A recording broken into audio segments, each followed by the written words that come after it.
ঈদুল আজহার সামনে রেখে সাভারের চামড়া শিল্পনগরীতে চলছে শেষ মুহূর্তের প্রস্তুতি। কাঁচা চামড়া সংরক্ষণ থেকে শুরু করে বর্জ্য ব্যবস্থাপনায় নেওয়া হয়েছে নানা উদ্যোগ।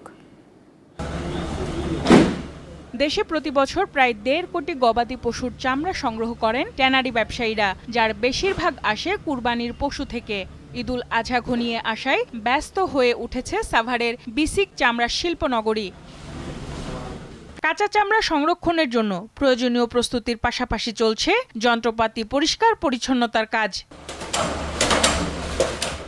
বর্জ্য ব্যবস্থাপনাতে নেওয়া হচ্ছে প্রস্তুতি, চলছে ট্যাঙ্ক পরিষ্কার ও মেরামতের কাজ। এছাড়া বর্জ্য রাখতে খনন করা হয়েছে নতুন 2টি পুকুর।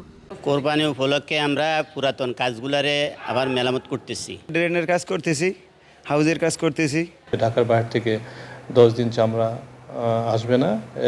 এতে আপনি ধরেন যে ওই চাপটা সিটিবি বাড়তি চাপটা সিটিবির উপরে আপনি পড়বে না আর কি। এবছর প্রায় 1,10,00,000 পশুর চামড়া সংগ্রহের লক্ষ্য রয়েছে বলে জানিয়েছেন বাংলাদেশ ট্যানার্স অ্যাসোসিয়েশনের নেতারা। 3-4 মাসের জন্য, তাহলেও কিন্তু আমাদের এই রাসায়নিক ইম্পোর্টটা যথাযথভাবে হবে এবং আমাদের এই যে বর্তমান যে চ্যালেঞ্জটা সেটা আমরা সঠিকভাবে মোকাবেলা করতে পারবো।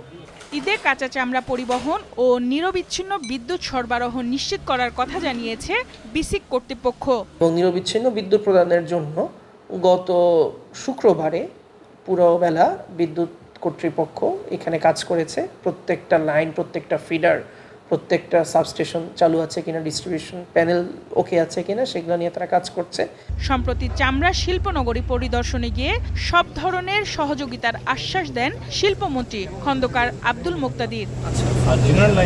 সঞ্জিদা প্লাবনী, দীপ্ত, বার্তা কক্ষ।